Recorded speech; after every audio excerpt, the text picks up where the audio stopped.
semester. Larry Shea was here. Larry Shea, congratulations. Elements of Oz was mentioned in the New York Times in a large article. This project, Ghosts in the Machines, did an app and worked on that project with the Builders Association and continues through October 4th. On October 15th, Bob Moses is going to give a public talk in collaboration with CAST and History Department and many other places. Civil rights advocate, but also an initiator of the Algebra Project. We also, CAST is bringing in Bricolage, who's going to do a talk called Close Encounters of the Theatrical Kind on November 17th. And we're also co-sponsoring a film with Cause called Terror, that's on November 20th. If you want to follow us, if you're not on our mailing list, go to the web and just put in CAST CMU and let me know that you want to be on our mailing list. And we have a calendar of events. We're also doing a number of workshops, so if you're on the faculty here at CMU and you're interested in interdisciplinary teaching or projects that involve interdisciplinary teaching, let me know and we can we'll put you on, get you involved in those. On October 20th, we have a workshop with Catalina Akeem and Derek Byrne, and then January 26th, Susie Silver is back there, and Larry Shea are back there, are going to give also participate in a workshop on classes that they taught that were funded through CAST. So that's my blurb about CAST. Now I'd like to introduce Christina Straub, who's going to talk about Janine.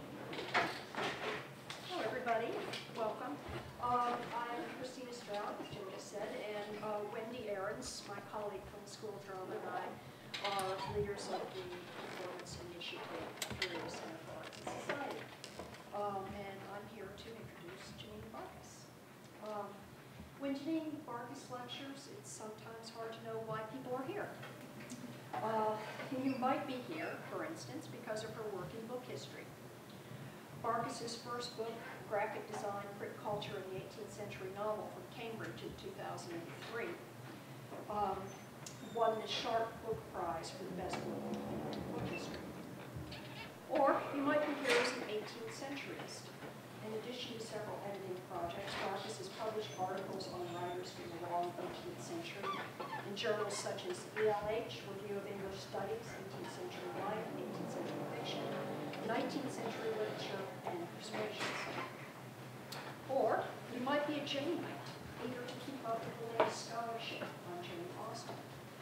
Her most recent book is Matters of Fact in Jane Austen, History, Vocation, and Celebrity, from Johns Hopkins University Press in 2012, of which Professor Joe Roach at Department of Theater and English at Yale University writes, Matters of Fact in Jane Austen is too modest a title for this prescient book, in which facts matter as markers of Austen's creative method, authorizing the vividness of her charismatically alluring characters. Some of these interests intersect. You might be here, for example, because of Barchas's investigations into the marketing of Jane Austen by means of book covers, cataloging 2 centuries of cover art that package Austen's work from 1833 to the present. Professor Barchas has recently published a sample from that research in an essay for the New York Times, The 200-Year Jane Austen Book Club. Or you might be here because of her work in digital humanities. The latest project is a website entitled What Jane Saw. And I have postcards, if anybody is interested. Some up here as well. This website offers a virtual reconstruction of a museum exhibit attended by Jane Austen in 1813. What Jane Saw launched on the 24th of May, 2013, 200 years to the day that the Austens attended. I personally am happy to have Janine here as my co-curator of Will and Jane, Shakespeare, Austen, and Literary Celebrity, an exhibition that will be opening at the Folger Shakespeare Library in Washington, D.C. in August of 2016. The talk today will touch on many of the reasons that you might be here today. Janine will be taking us on an advanced tour of a new extension on the site, What Jane Saw. She will be walking us through a portal into another late Georgian gallery, the Boydell Shakespeare Gallery, the late 18th century equivalent of binge-watching Shakespeare all in one go. For whatever reason you are here, welcome, and welcome, Professor Barchas.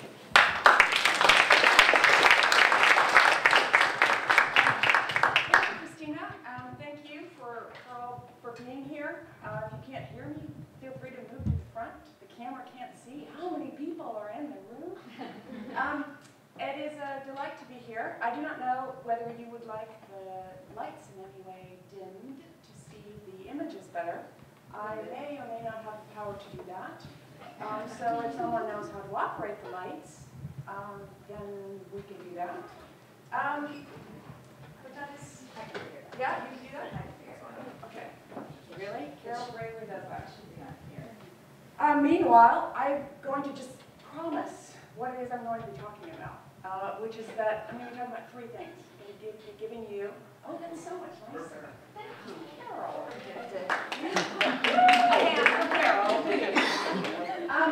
I'm going to be taking you on a curator's tour of the site as it is now, to give those who are not familiar with this digital humanities project a sense of what it does.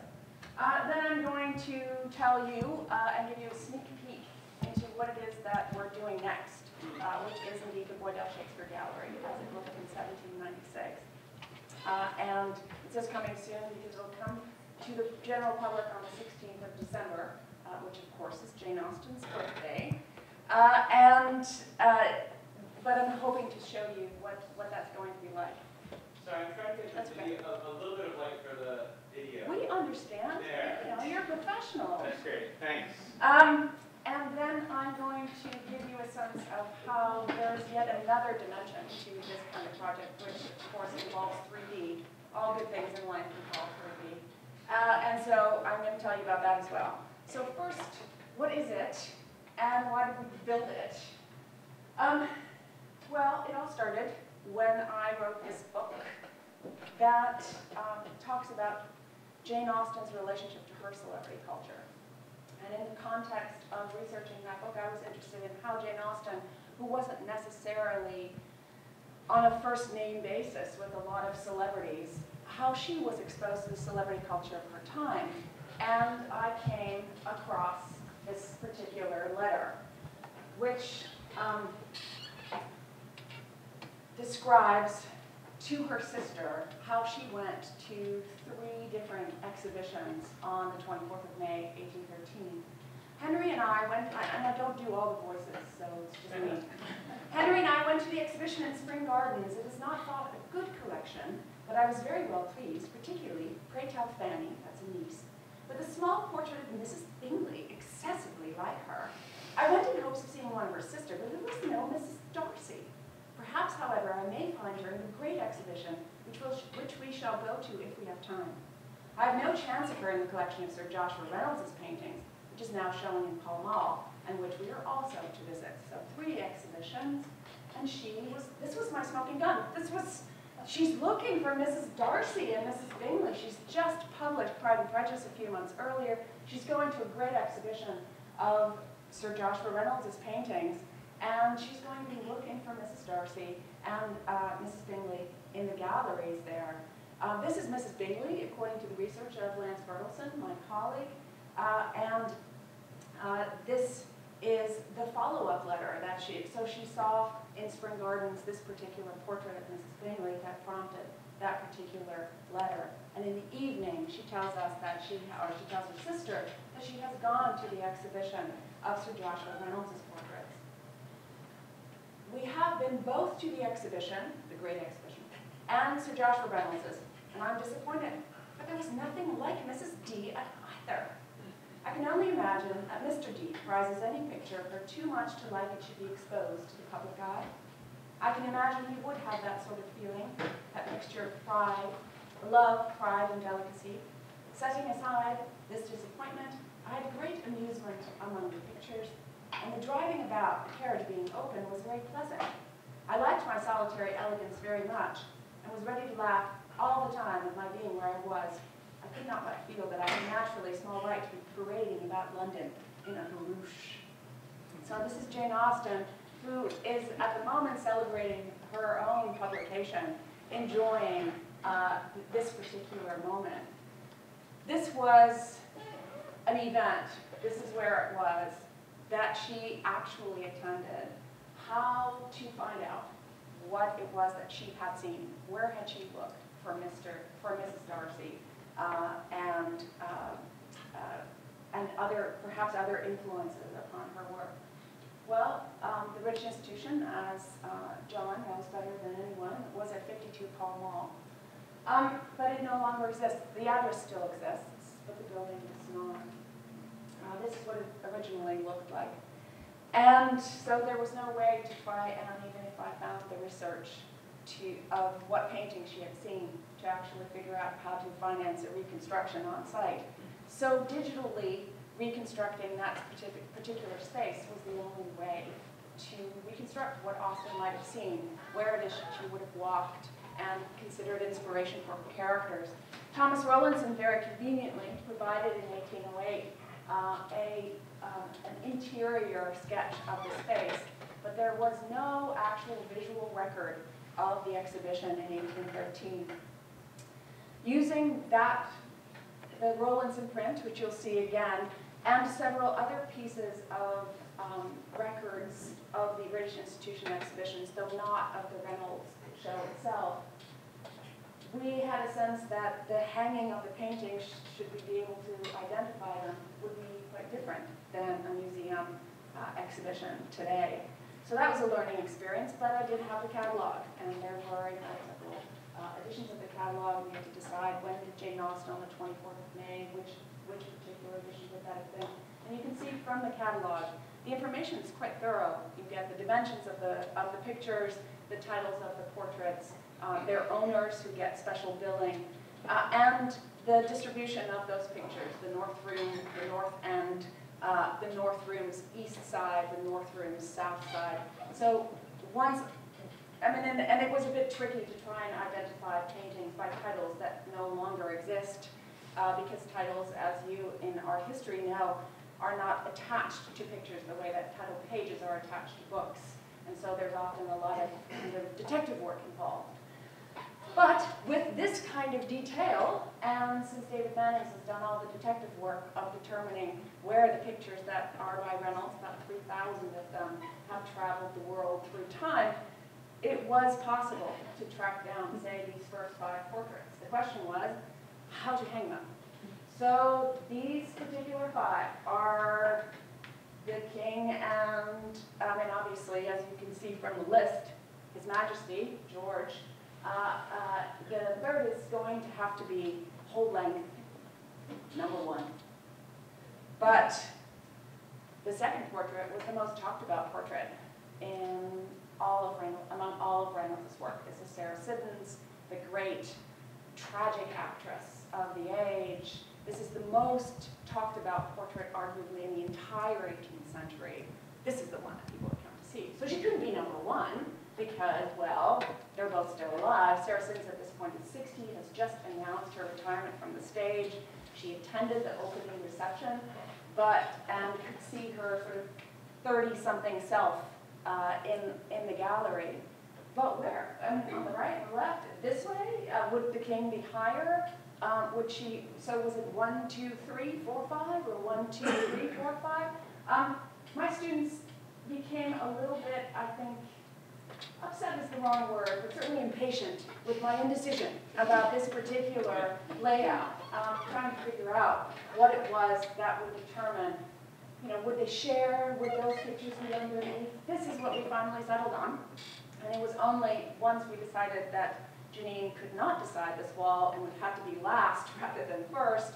And the reason was that the king was looking at his queen across the gallery. And when she ended up in the middle of the room at the very far end, the wall at that opposite end, and it was the king and queen gazing at each other across all 3 rooms with Charlotte in the middle. But I realized he had to be in the middle to be able to see everybody walking up those central stairs, looking at what in the catalog was the first picture, the first wall in the north room on the north side. would have been Sarah Siddons. So she's still the reigning queen of the show.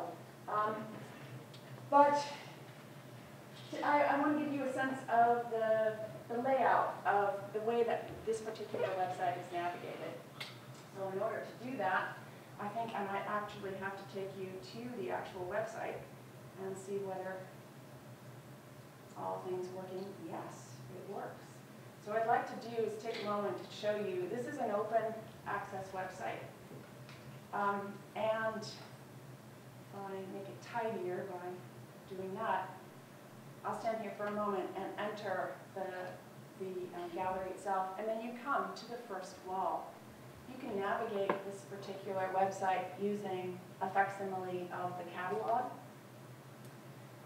And that means you can go down and you can click on the portrait of His Majesty, and you get, for each one of those pictures, a light box that pops up with some information. Often the information brings you back to Jane Austen, since Jane Austen is the audience, the lens through which we're looking at this particular celebrity culture event. And the event was unprecedented. There had never been a one-man art show. There had never been a museum blockbuster of this sort, 800 people a day for 3 months, streamed through with a desire to see the great portraits of the previous age by the artist who was hailed as England's first Rembrandt, as the first artist worthy of a one-man show by the British institution. And the British institution had, of course, I'm just going to navigate so you get a chance to see what the king is seeing. So this is, he's looking at across the way, and I think this is the money shot of the design. This was tricky because the British institution, in terms of learning about the kind of hidden stories, I'm going to show you the technical side in a little bit, but I want to give you a sense of the hidden curatorial stories that we discovered as we tried to hang it in a way that we thought was historically responsible, and that was indicative of what had happened before. A lot of stories kind of emerged. It was tricky for the curators because this is another way to navigate through the floor plan. It's just taking a little while to load. The king and queen are on either side. And here, for example, is the Prince Regent. Their sons are in the same pride of place that they would be on either side of this room, the way they would be in a dinner party, the same kind of seating arrangement, the same kind of issues of propriety, demand, a certain location. But it's problematic for curators who put in essentially an advertisement in the paper and have explored the possibility of everyone's Rolodex connected to the British institution and said, hey, do you have a Reynolds on the wall we could borrow? Well, then you're going to get a lot of people, pictures of famous paintings of individuals who have some connection to Reynolds and to each other. But it's tricky because here's the Prince Regent. But as we all know, he was not exactly a choir boy. And in fact, a number of his mistresses are in this particular gallery. For example, and this is just one of many examples, Lady Melbourne with her child, who hangs on the other side of the gallery because you can't really have her be that close to the Prince Regent. Here she is with her son, Peniston. Please do not call the children Peniston. Her firstborn, the only child, in fact, known or rumored to be by her actual husband. The other 2 children that she gave birth to were rumored, and here they are, right next to the prince, were rumored to be the prince's own children. So here's Peniston again, a little later, with his 2 younger siblings. And these are actually the children, everyone knows, of the man who's hanging next to him. So the prince is not actually surrounded, as you would think, by little figures of innocence and childhood, like a little halo of innocence. No, his own proclivities, shall we say, are highlighted by the fact that he's hanging next to Lady Melbourne's children. And they're, of course, labeled differently. This was shocking. speaking of shocking, there are lots of naked women in this particular exhibition. Most of them hang above eye level. Here's one that the Prince Regent's royal neck craned to see because he purchased it a few months later from its then current owner. We noticed that just by magic, all of the kinds of issues of nakedness ended up above eye level. So this is not something we set out to do, that's just how they fell into place. Another wonderful corner is this corner right here, where Reynolds, because he painted someone 3 decades apart, you see him first in this corner, this is Lord Rodney, as a ship's captain. And then, if I close and I turn, another way of navigating is simply to click that button and turn, you see that here he is again in that same corner. And it's almost an instant aging kind of experience. That's clearly also done deliberately by the curators to give you a sense of Reynolds' skill, as well as a sense of Reynolds as a recorder of time and of events. Something slightly more daring that emerged was that the first painting in that first room is, of course, of King George, but the first painting in the next room is also of a mad king. And this was King Lear. And it was a play that at that moment had just been banned from the stage because it was deemed inappropriate, while the king himself, sitting on the throne, was deemed mad to be entertained by or contemplate another mad king on the stage.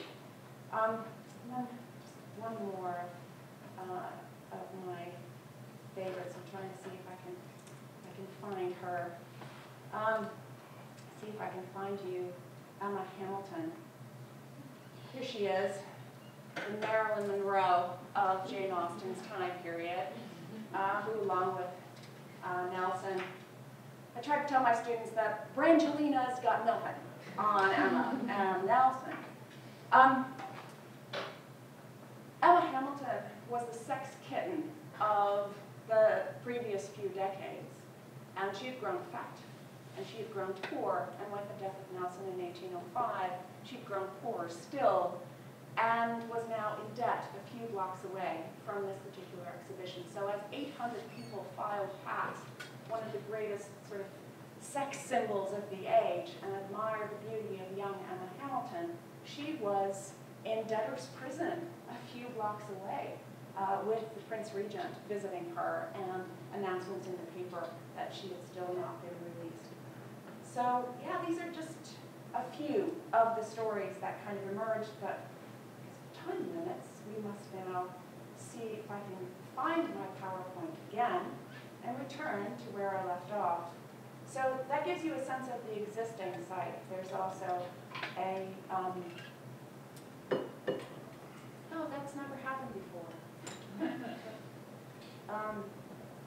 And it's not happening now. Okay. The existing site is something that you can visit yourself, and it is open now.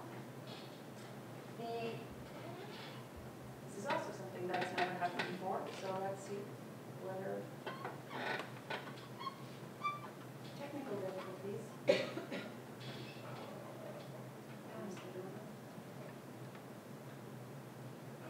try again.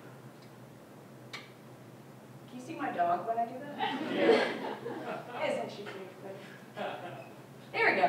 Okay, so now the question is, how did we do it? So I've just given you a sense of what you can find out. And obviously the site is set as an open site in order to ask you to time travel to that particular place and learn as much as you can. This is what we started with, and Google SketchUp is a free tool. It is now a little bit more developed than it was when we were using it in 2012. It has other features, but this is how we hung those paintings digitally, using this sort of cold template. And this is what I wanted. This was the look that we were aiming for, something that doesn't date. And notice how in 2 years, if you work with Google SketchUp, this is completely dated already in terms of what it looks like. But this is what we were aiming for. In order to do that, what we did is we took shots, still shots of the paintings as finally hung, and it took about a whole summer to hang the paintings satisfactorily in place. Took those, put them on a regular window or a light box, traced them. I couldn't find the right tracing to match my screenshot, but just imagine this perfectly matching, okay? And then taking that tracing, putting it into Photoshop, and then slowly putting in layers and layers of color to create something that felt more 1813 and less like a modern digital tool. So this was laborious, but relatively straightforward. And if you've used Photoshop, you can imagine how we then cut it out, those images back out of the model as they were hung in just the right place and stuck them back into their digital frames using Photoshop, creating this particular look for the website. Now, there were some problems. I shall confess that this was my greatest failure. This was the wall that would not balance. And I just didn't understand why. So this was our first pass of this wall. Why? Clearly he had to be in the middle, but why were there not pictures on either side? What was the matter? So that was sort of the wall we had created, but this is the wall we ended up with. Notice there's a fireplace. We missed the fireplace. It wasn't until, and this is what you do even when you're a full professor, you go to your brother who's an architect and you say, hey, you know, I've got this tool, little brother, I'm so proud of it, can you look at it?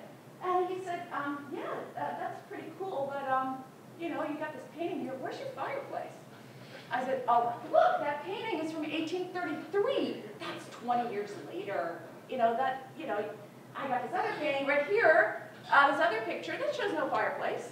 He said, yeah, but that's south looking north, the other one's north looking south because he actually thinks in 3D. And so your fireplace is around the corner, so, and by the way, I'm an architect, said my brother, and you don't retrofit a fireplace in 1833 into a building. So I literally took a cocktail napkin and wrote a crisis note to my team saying we cannot launch this in 3 weeks until we put in a fireplace. But thanks to my little brother, we now have the fireplace. So this was a lesson to sort of not only should I value my brother more, but to share outside of your field what it is that you're doing before you launch it, and it gets printed in the New York Times. We had a little bit of luck with the launch of a project. As you can imagine, if you don't have a publisher and you don't have a publicist or a budget to do that, how do you get people to know that this thing is free and it's accessible? And I've made postcards for you to send to all your friends, so please take those with you. But the New York Times helped us out with a story that ended up resulting in 50,000 people over the course of the first month or so coming to the site. Lots and lots of reviews, many more than I anticipated, both academic and for the general public.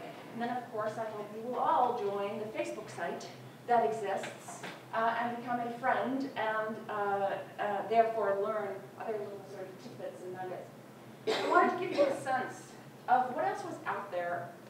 What's out there now is always changing, but that particular year was kind of a bumper crop year, 2013, when we launched this site for other digital heritage projects who had the same idea, including these two projects. The first is at the Art Institute in Chicago, where they were celebrating a 100-year anniversary. We were celebrating a 200-year anniversary of Jane Austen's attendance in 1813. They were celebrating the Armory Show in 1913 and launched it 100 years later.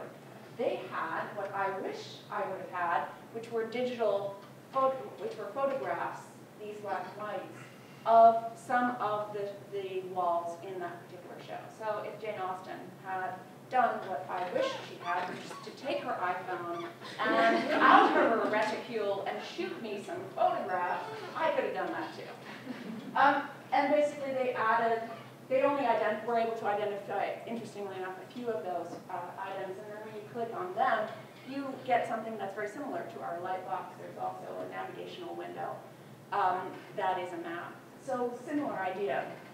Another project that launched at exactly the same time was an app. You can still get it in the Apple Store. It's free. Houghton Hall did what I wish I could have done too, which is to ask for all the paintings back and to hang them in a space that resembled that original exhibition. What they had was the premier collection of art that existed as an 18th century collection that was sold to Catherine the Great, that was now hanging in the Hermitage Museum, and they asked for all the paintings back and hung them exactly in the location that they were in when it was seen in the 18th century.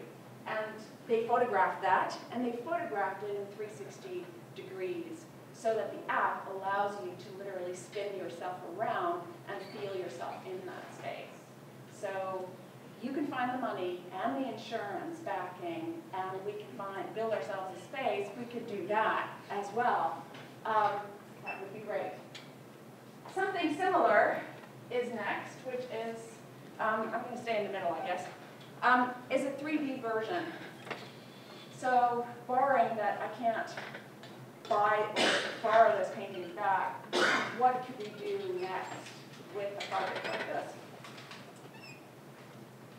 As you can see, the Austen Chronicle journalist is donning. How many of you have ever worn an Oculus Rift?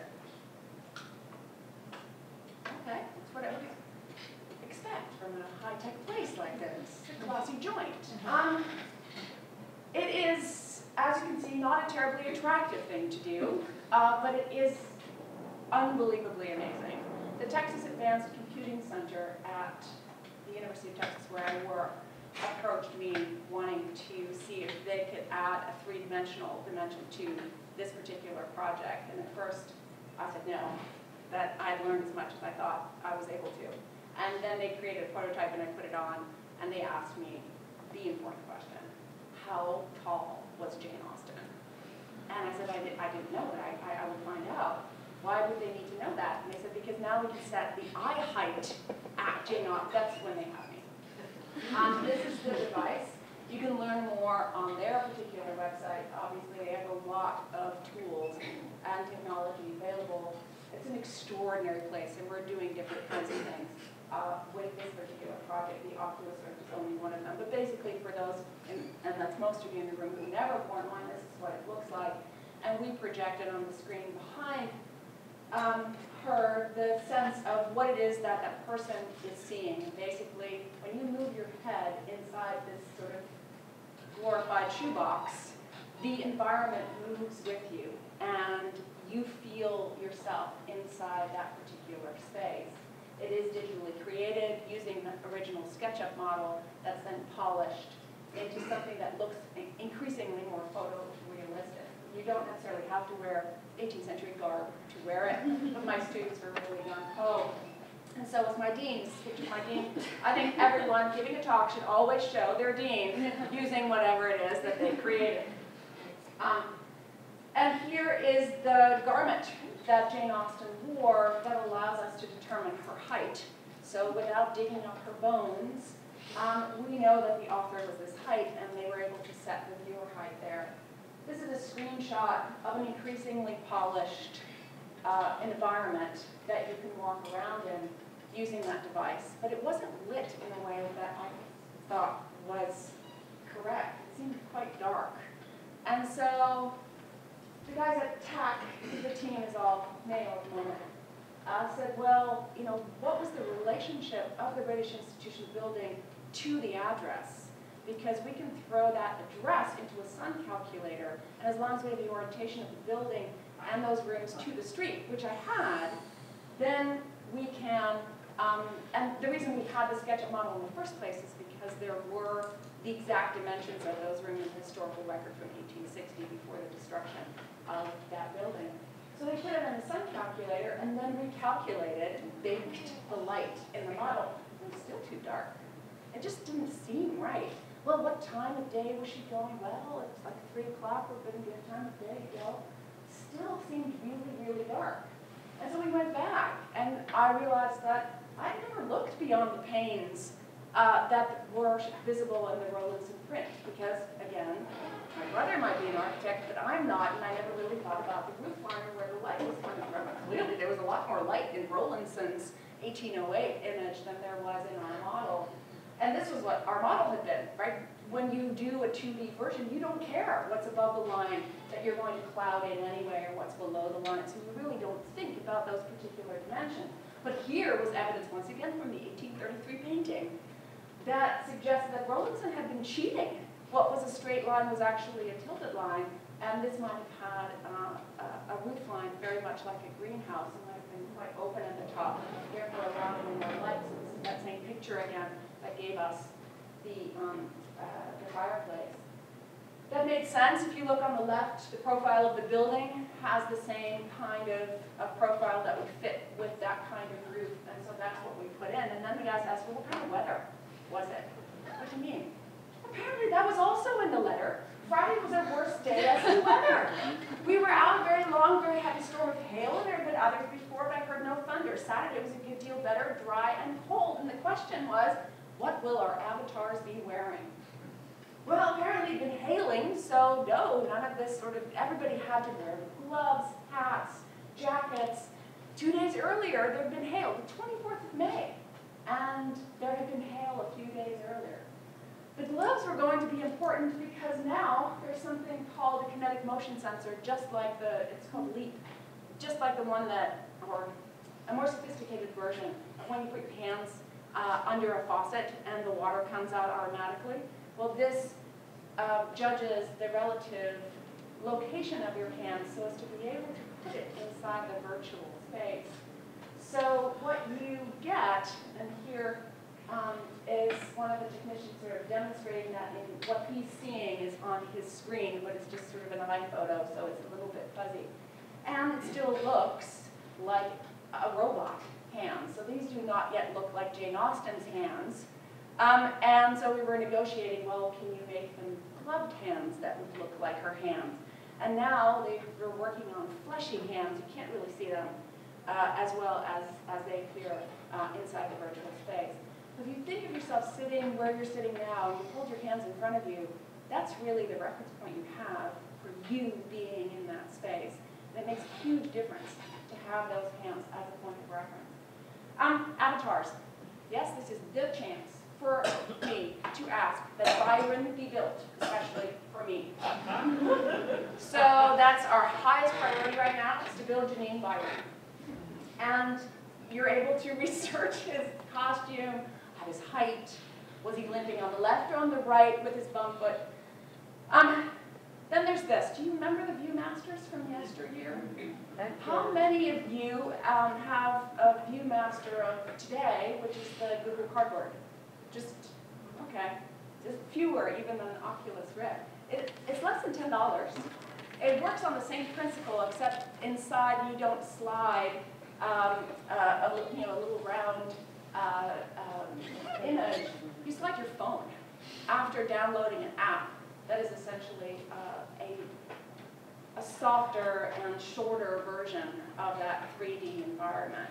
And you can, using the magnet on what is essentially some cardboard, some Velcro, and a magnet, your phone, as it's tilted, also allows you in that environment. And it's incredible what you can do on a phone. So right now, I have a 130-person class, Jane Austen on page and screen.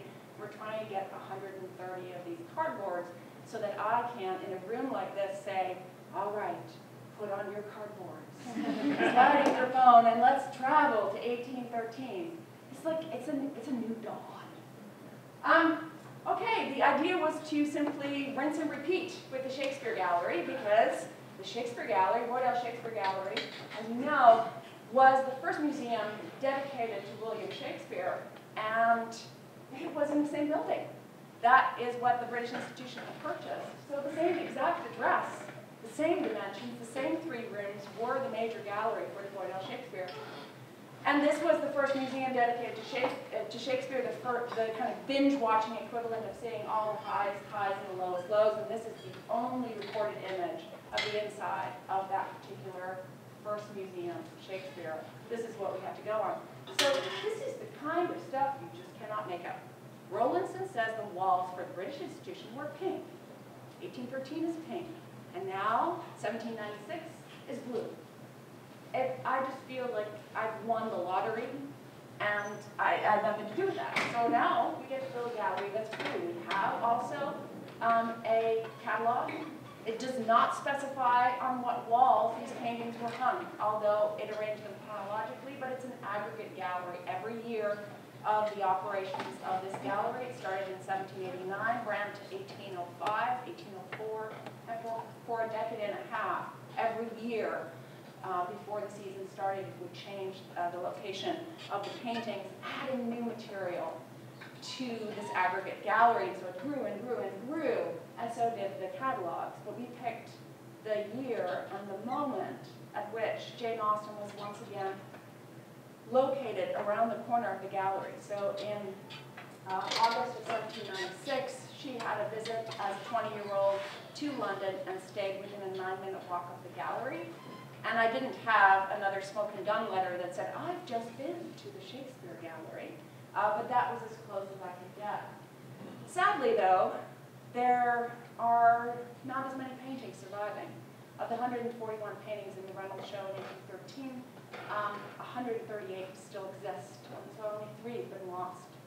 But here, fewer than 40 of the entire project, and fewer than 30 of how many were in the gallery in 1796 that I wanted to show still exist. This is a ticket that of the many, 22,000 of them, that were sold to raffle off at the end of the gallery's lifetime all the paintings that had been accumulated at that point. It's a complicated story and a complicated project, but you get the idea that in terms of putting this back together, it was more difficult if you don't have the paintings and you can't ask museums for scans. We do have a fabulous record, and so you here have the American version of this. A wonderful, accurate record, because this was a museum that wasn't a museum built as a spectacle in and of itself. It was built as a vehicle to sell prints. So John Boydell, the alderman of London, was a trader in prints. And the museum shop downstairs that he built in 1789 was the moneymaker. And that was where he sold these incredible prints. And over time, they were meant to be part of this larger folio edition. And because of those prints, we have records of all the paintings, including the lost ones. But those records are, of course, black and white. And it would have been a very monochromatic gallery to use only black and white images as stand-ins for the pictures. Even though in the 1813 show, we do that for a few of them when the painting is not available. But those particular prints have been colored in the early part of the 19th century, so there was a way to do that. But you can already see that you can't trust the color as a way of interpreting anything or identifying individuals or anything like that. So you can't put interpretive pressure on someone's yellow pants or their blue jacket. Then, if you don't have the pictures and you only have and you only have engravings that are all the same size, what is their original size? And this document in the Folger Shakespeare Library is the only record that exists of the payments made by the Boydells to all of their engravers and their painters. What was interesting to me is that the engravers are paid far more across the board than the painters. The painters were cheap, dime a dozen apparently, but being an engraver took real skill, which is not something that was intuitive to me. But it allowed us to create a pretty good algorithm, it turned out, for, okay, if someone's picture still survived for which they were paid X amount, and they were paid X amount, the same amount for a picture that doesn't survive, let's assume it was the same size. And discounting for Reynolds's, he had a few pictures here as well, and Huxley's sort of special reputations, this turned out to be a pretty accurate algorithm to try and estimate the sizes of these particular pictures. And this is what we've come up with, is another sketch of model. You can already see how much more refined the tool is over just a few years. And in this particular model, the pictures with brown frames are survivors, and those with the lighter color frames are not. Those are, the sizes are determined. So I'm going to show you, because we're running out of time, the sense that sometimes fragments of pictures remain and you have to map them onto the print to get aspect ratio, and that allowed us to determine sizes of some of the pictures for about 4 of them. And there were wonderful stories about why those particular pictures didn't survive. This one was huge. These 4 particular fragments survive, and you mount them, and you actually, using aspect ratio, can determine very accurately where the pictures are. I won't show you the walkthrough movie, but maybe we can do that if we have time later, of the entire sketchup model, where you can sort of see, and giving that to various scholars and saying, hey, are you prepared to walk through the Shakespeare Gallery that you've written 2 books on? I think I was really kind of exciting. This is then what, by the same process, this is what we generate, and this is how we're translating it right now for the launch in December of the extension to the website. And you can see this is a completely different layout. This is a completely different feeling. This is higgledy-piggledy, crammed. All of these sizes barely fit into the room. So here's another frozen view, and then what you get is this particular view. It will be useful in the same way. You will be able to click on paintings and get information about those pictures. We'll probably not speculate about a certain amount of information, but we'll give people the catalog that viewers themselves purchase for a shilling inside the gallery, and allow them to walk with a scene of Shakespeare. Right? This particular catalog was hundreds of pages long, and you either borrowed it or you paid to take it home, and you could read the scene that was being depicted in those pictures along with seeing it. And maybe people read it out loud. Maybe there was a lot of sort of gesticulating and talking going on. It definitely was not the museum experience that we think of when we think of a museum experience. Here's one of your own Pittsburgh former colleagues. This is Tora Barlow, who is not a diminutive woman. She's 6 feet tall, and you can see how no matter what we do on that website, you will not get the experience. Only in 3D can you get that sense of how big these pictures were and how they influenced the way people think. This is my favorite, Baby Shakespeare, by Romney. It's a nativity and this is, it's used as the finale, the end point, along with 2 stone works by a woman named Anne Damer as the way of exiting that final room in the gallery. We do all sorts of crazy things to try and get attention to our various projects. And of course, here's my team who worked on the first project. And I just want to end with the project that Christina and I are going to be talking about tomorrow. And this particular gallery, the Shakespeare Gallery, will also be part of the Will and Jane exhibition at the older Shakespeare Library. It will be a unit inside the show, but meanwhile, it will launch a number of months earlier and will be accessible to everybody here and all your friends by Facebook on the 16th of December of this year. So now I'd like to allow some time for questions. I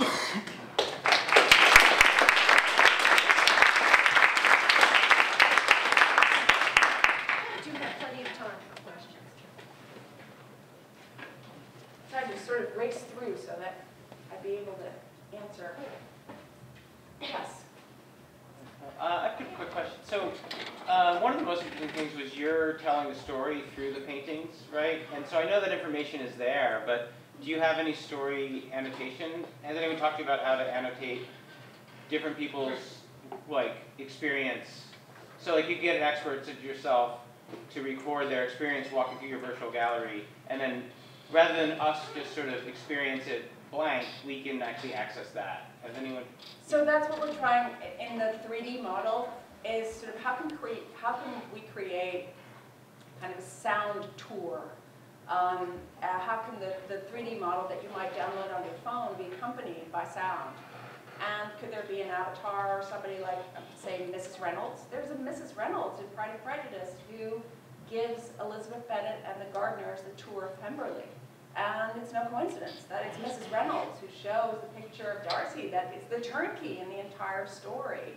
This is clearly a celebrity pun in and of itself.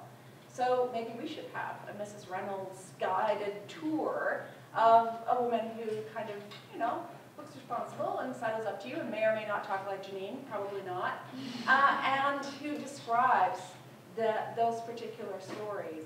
Because there is, I mean, implicit in your question is this sense that we're otherwise going to be anachronistic in our experience of this show. And there is a way in which we've tried to pay such close attention to everything as it hung, as it looked, as it felt in 1813, even though we're doing it through these modern tools, that it would be nice for people to feel the celebrity impact of those rumors. And for that, that's not something that's even in the light boxes. I mean, I don't talk about the inappropriateness of Peniston's name or Lady Melbourne's activity in the light box. I mean, that's the stuff that, you know, you, me, bottle of gin, that kind of thing. But it could be part of a slightly more informal 3D tour. So that's sort of what we're thinking. Great. Yeah. Thank you for this great talk. This is an amazing project. I'm really feel very inspired by it. And I was wondering if you could say something more practical about how you actually went about doing this. So you showed us the picture of your team, but you know, you are not an art historian, I imagine. So I mean, how many people actually were part of this whole project until, you know, you launched it? So it started with what I thought was the world's greatest PowerPoint presentation. The kick-ass PowerPoint that left no question unanswered. To which I subjected all my friends at brunch, saying, isn't the internet great? I've done this research. I have found all these pictures that Jane Austen saw. Here's my evidence. And I created a PowerPoint show simply of the Reynolds pictures. And several friends said, you know, that's great. And one very, you know, great friend said, you know, Janine, that's very nice as a PowerPoint presentation, but really, that needs to be a website. You need to be able to walk through those rooms or see them in context, rather than one at a time. You know, imagine having brunch with me, having to sit through 200 slides. And I said, what I think everyone in my shoes would say, which is sort of like, I'm a scholar of literature, I write books, I write articles, but I don't build websites. And he said, yeah, but you work at a place with 52,000 people and a lot of talent. And the way it works is you write a grant proposal, and then someone else's technical skills build it, and you help guide it. And that's what happened. And if this project had been called What Josh Painted, it would never have been funded. If it had been called What Byron Saw, the wrong kind of sort of people I think would have come. It was Jane Austen's celebrity, even among people who were technical. I had one meeting about metadata, because this whole project is about hiding what I've just sort of shown you that's behind the curtain and making it seem seamless. So it's really about hiding all the work that goes into it. So it's these long data meetings. And at the end, the guy said, I'm going to go home now and call my mother-in-law and tell her I'm not wasting my life with computers, because this time I'm working on Jane Austen. And he was obviously joking, but there was also a kind of sincerity that this was something, the celebrity of Austen was something that we could all share, and that's how it got funded. But it involved a lot of undergraduates who were all technically adaptive. It's like working at Hogwarts. And the mistake you make is you say, okay, team, could you build me a button that when I click on it, it does this? And then the whole team goes, yes, Professor Barchas, we could build you a button that does that. But what if we did this instead? And I didn't even know that was in your toolbox.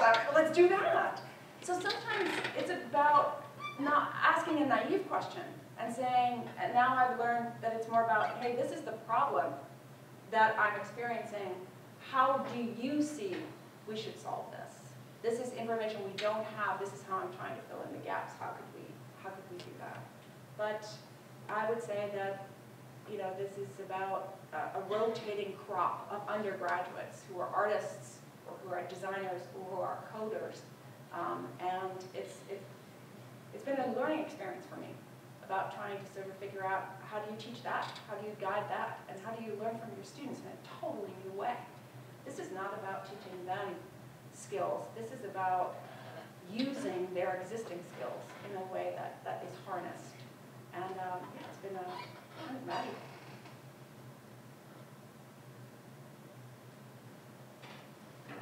That also plays, I'm fascinated in that you're using students that typically wouldn't be over on the arts, the literary side, they're over in the science side. And bringing those two communities together in itself is kind of fascinating. Can you talk about how that works? In a way that pre-exists at the University of Texas. We have a computer laboratory called LEITS, and they built this. The Liberal Arts Instructional Technology Unit. And the idea is you hire computer programmers from all walks of life on campus as undergraduates, and you assign them to professors who need things to happen in their classes. Sometimes it's just building a poster, sometimes it's about building a website, and this was something that was very long-term. It required a long-term commitment and a rotating crop of students. And the kind of sort of hiring, sort of like, I want a freshman or a sophomore so I can co-opt them over their learning curve as opposed to start with someone new. So that unit already existed, but they had never built anything like this before. It had mostly been the kind of websites that we all sort of build at home.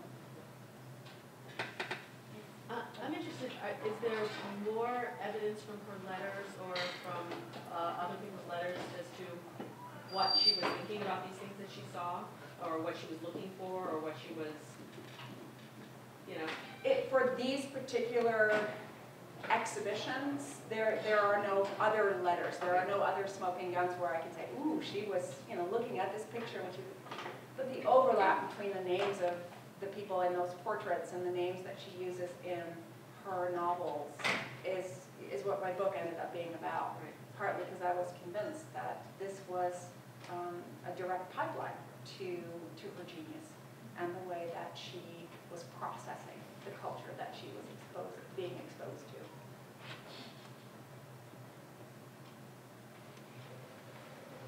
I just, I see such enormous potential for this kind of technology as a teaching tool, but I'm wondering about what we get from it as scholars who are trying to understand historically remote performances. And the closest analogy I can kind of come to is when there was a moment when we started working with newspapers and started understanding how newspapers were important to how people processed information.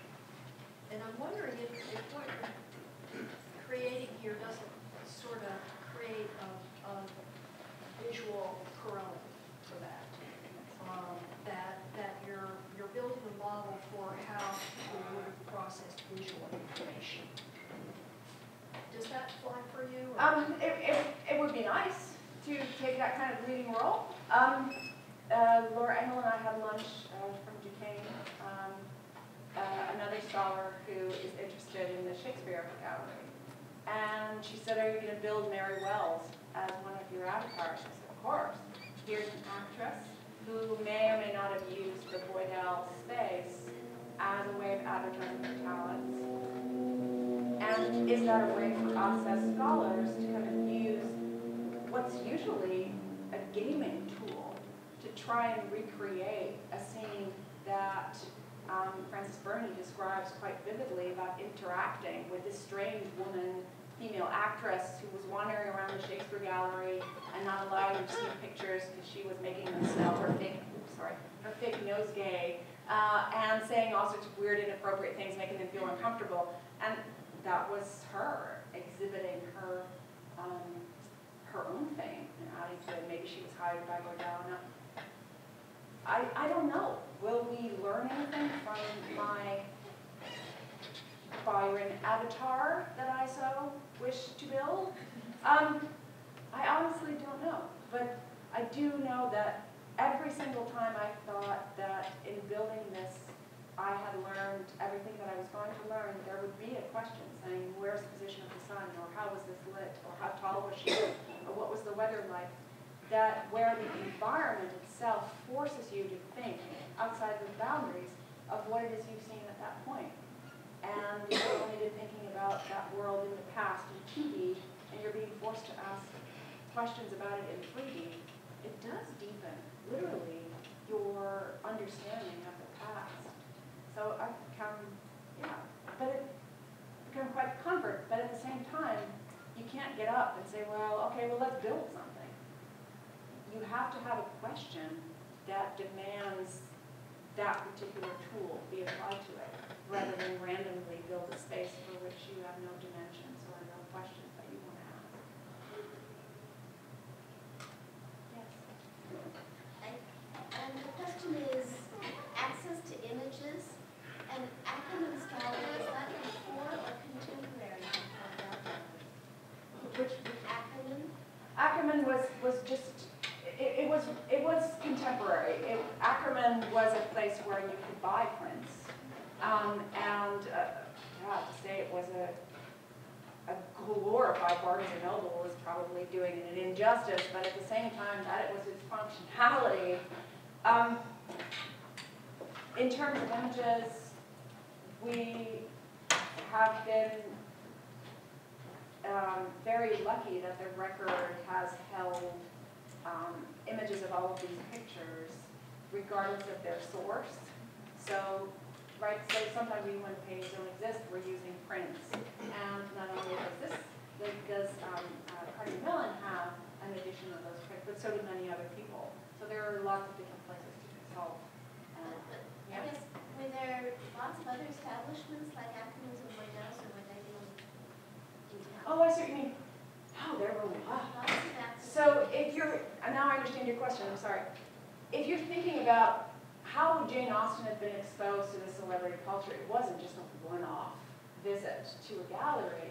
All these particular images circulated as pinups, as cheap prints that were available in every bookshop, in every print shop around London, of which there were dozens and dozens and dozens.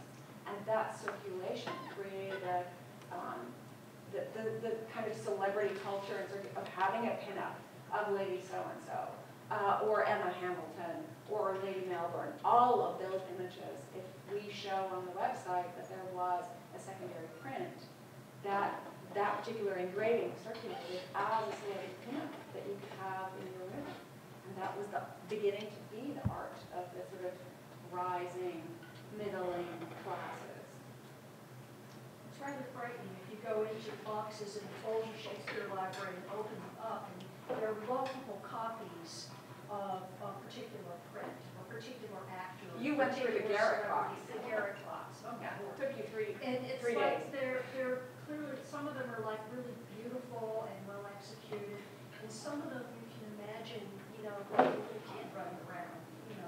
They're like this sort of commodification of these images at all different price levels, all different sort of levels of craft. Oh. Yeah, and when Jane Austen, one of the items in our show that we'll talk about, the Will and Jane exhibition at the Folger, when she saw Keane who was dishy at the time, in his role as Shylock, and Jane Austen saw that, she could have purchased all of these little kind of knickknacks that had, one of them was a little dish that had, Keane on it, as well as prints. I mean, there was a lively trade in the commercialization of the very celebrity culture that you kind of see blossoming in these two exhibitions. It's Shakespeare Celebrity and the Shakespeare Gallery. And those pictures were not, the Shakespeare Gallery pictures were not actually modeled after living actors and actresses. That was one of the rules for the commission, that you could use a model, but it would have to be an anonymous model. And that was because the celebrity of those actors and actresses, Boydell didn't want that to get in the way of the celebrity of his gallery. So there were complicated negotiations even then. So those images of the Shakespeare scenes were not after a particular production. Correct. They're totally out of the artist's Correct, imagination. yes, and the scene solidifies in italics the moment at which the scene is frozen. So you get the whole scene from Shakespeare that you can read along with, and then the moment that you're looking at on this 11 by 12 canvas is frozen for you in italics. Yes, in the back. So I'm fascinated by the questions of media and loss and preservation, right? So one of the things that we're talking about is sort of the paintings that survived and didn't. And I'm curious how you're thinking about preservation with these digital artifacts. There are sort of analogous questions of how do these digital artifacts survive, and what are you sort of doing to kind of approach this? Okay, I will confess that I've both been extremely irresponsible in not thinking about that, and extremely responsible because there's backups in my freezer. You know, if I have a fire in the house, there are backups. But it's primitive. Obviously, we have in Austen, it turns out, a museum for digital work that is thinking about those very kinds of problems. But when you're in the throes of still making something, experimenting with it, not knowing whether it'll fly, this is not something I'm losing sleep over yet, but you're right. What's my 10-year plan? And I don't have one. I need to get one. I need to fund my 10-year plan. Is what I mean. So no, it's a good question, but I don't have an answer yet. Yes. I really enjoyed your talk, and I'm doing work on Franciscanian celebrities, so I've been thinking about these ideas a lot. And something I actually just ran across in my research is actually, I did not know this, Madame Tussauds, like the wax museum, actually started in the 18th century, and there were like wax replicas of the royals. I have not pursued this as much as I should, but it would be really interesting to see like if the celebrities that are appearing in these paintings are also being showed in other kind of like celebrity figurine spaces, or like if they, what kind of, if they match up. It sounds like a great project. The middle of the 18th century is the birth of the British Museum. It's the birth of a number of museums and things that are experiments in exhibitions that don't end up growing into a mature museum sort of category. And some of those things existed in 3D, and right now it's still difficult. So I've talked with TAC about some of these other museums. So it's like, okay, well, if we know that she went to an exhibition in what was called the Egyptian Hall, where there were stuffed animals and things from faraway places, and it was kind of a primitive exhibition hall of the sort that we kind of celebrated in the 19th century. So it's like, well, if I got a stuffed zebra from this particular museum and we did a 3D take, what kind of image could you use to try and model that? But there are just too many vectors. All this art is flat, and thank goodness, because it makes it a lot easier to do this kind of modeling. So the technology just isn't there, but there's the will, and yeah, you're young. One more question. Could you maybe say something about how you use your project in the classroom? Because you were talking about, like, all the where you can actually, like, see then your website. So do you do something else? I mean, do you have, like, certain activities? Do you work with your project in a certain way? Yeah, this is the first semester where I've put this website at the center of a big lecture class for non-majors. Most of these people have never, and this is something I learned this week, many of my students have never stood in front of a painting before of that age group. And that just blew me away, that I was substituting the electronic version for the real thing, but they actually had never done their, so field trip is being planned to fix that. But yes, there's a problem set they have to do. It takes about 3-4 hours to roam around the site and find. And they're all exercises in developing a sense of anachronism about your own approach to this period. Find 3 sitters. Oh, they had a problem with the word sitters as well. Did the person in the picture actually have to be sitting down to be a sitter? Right. So you realize that you're constructing an assignment that teaches them about the vocabulary of a field that you've taken for granted. And they had to find 3 sitters with old-fashioned hair that was already out of date, that suggested Reynolds' time versus Jane Austen. That's hard for someone to whom everything that's old from 50 years ago looks equally old. And so that assignment, I think, worked well. And then just this past week, we had a 7-hour session in the Texas Advanced Computing Center, which you should imagine like a holodeck. It is a technically advanced cave. It's quite dark, with all the walls, different kinds of high-resolution screens that have different functionalities. And we have 5 or 6 of these paintings, including Sarah Siddon's, in their actual size on these high-resolution screens. And we're dealing with a tiled high-resolution screen that's the largest in civilian hands. So this is a substantial piece of hardware that's tied to a supercomputer, of which I'm not even using a percent. And the students were blown away. And I began to realize that showing them the same material, the same information in different media seemed to bring home the question and the issues for them, for different students in different ways. Some because they'd never been in front of a painting before and seeing it life size was the thing for them, and some because they were engineers and they loved the Google Cardboard. And just couldn't get enough of that virtual reality aspect. But it really did seem to bring them across the threshold of what for them is an imagined 1813 world that no longer exists and is so distanced from them, much more so than it ever was for me. So I don't know if that's just aging myself or whether that's just the nature of how they were willing to interact with technology.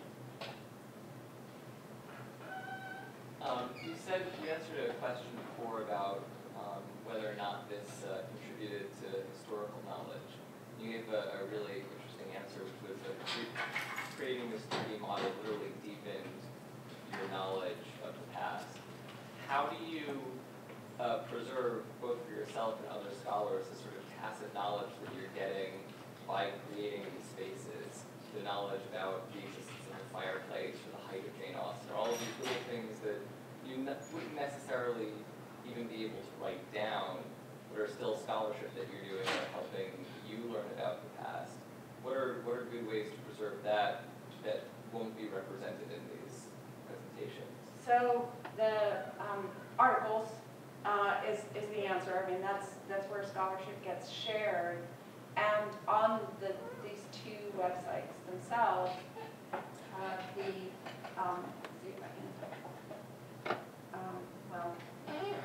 on both the 1813 portal and there's an about page, and in the 1813 site, it's essentially a short article that tells you what was the data we used, what were the tools we used, what was the information we gathered.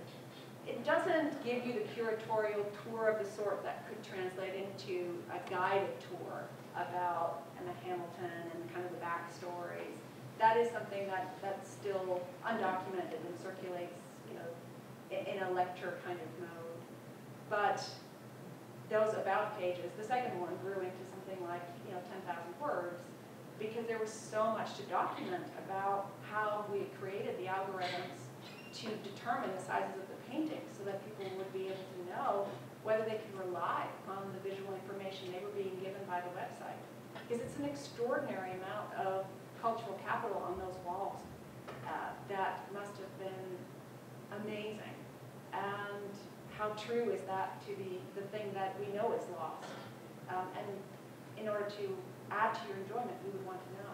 So yeah, I'm trying to share that particular aspect of the research using the traditional mechanisms of publishing articles both online and paper.